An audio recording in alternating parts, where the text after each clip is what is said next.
Assalamualaikum warahmatullahi wabarakatuh. Perkenalkan, nama saya Ika Zahratul Afa. Saya dari Prodi PAUD semester 5 dengan NIM 1623001. Di sini saya akan menjelaskan hakikat pendidikan Islam dari tugas mata kuliah Filsafat Pendidikan Islam. Hakikat pendidikan Islam sebenarnya itu bukan cuma soal kegiatan belajar mengajar di kelas, tetapi lebih menekankan ke proses membentuk manusia secara utuh.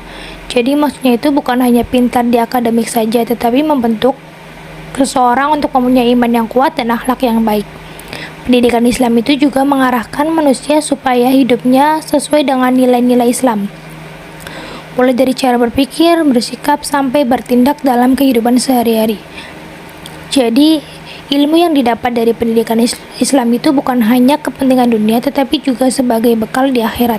Seperti contohnya, mahasiswa yang mampu menggunakan ilmu yang dipelajarinya untuk kegiatan yang bermanfaat, seperti ikut pengabdian di masyarakat atau mengajar anak-anak, karena sadar bahwa ilmu itu harus diamalkan sesuai dengan nilai Islam. Dan contoh lainnya itu seperti seorang siswa yang tetap jujur ketika melakukan ujian, serta sopan santun terhadap guru. Selanjutnya ada dasar-dasar pendidikan Islam. Yang pertama ada Al-Quran dan Sunnah.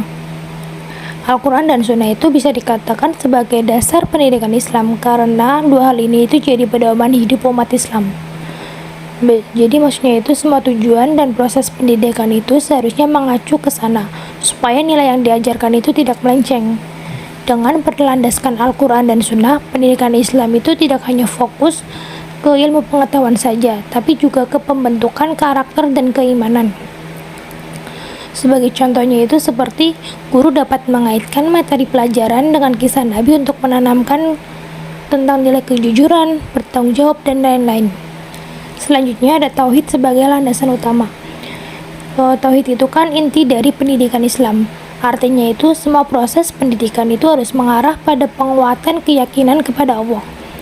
Kalau pendidikan sudah berbasis tauhid, maka peserta didik akan punya tujuan hidup yang lebih jelas dan sadar bahwa apapun yang dilakukan itu harus diniatkan kepada Allah atau ibadah.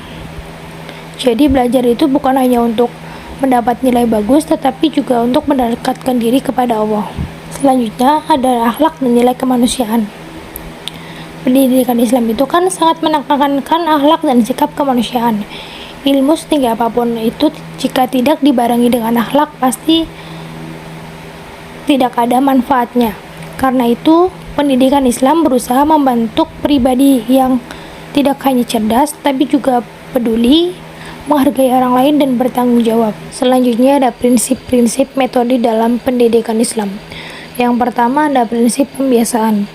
Dalam pendidikan Islam itu, perilaku baik itu nggak cukup cuma dijelasin lewat teori, tapi harus dibiasakan. Jadi kalau sesuatu yang dilakukan terus-menerus itu kan lama-lama akan menjadi kebiasaan dan bagian dari karakter seseorang. Makanya pendidikan Islam itu sangat menekankan latihan dan pembiasaan sejak dini. Seperti contohnya itu anak diajarkan untuk mengucapkan salam ketika masuk kelas. Yang kedua ada prinsip bertahap. Maksudnya yaitu proses belajar itu harus disesuaikan dengan kemampuan peserta didik. Maksudnya itu materi yang disampaikan dari yang sederhana dulu, baru ke tahap yang lebih sulit. Tujuannya supaya peserta didik tidak merasa terbebani dan bisa memahami pelajaran dengan baik.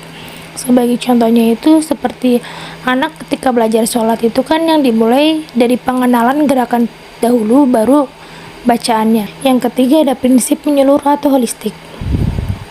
Pendidikan Islam memandang manusia sebagai satu kesatuan antara akal, fisik, dan rohani.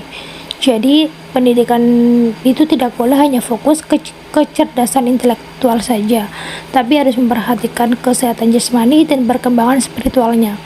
Dengan begitu, peserta didik bisa berkembang secara seimbang. Contohnya itu seperti mengajarkan anak pelajaran olahraga sekaligus membiasakan anak untuk sholat berjamaah. Yang keempat ada prinsip keberlanjutan, yaitu pendidikan Islam itu berlangsung secara terus-menerus dan saling berkaitan antara jenjang pendidikan.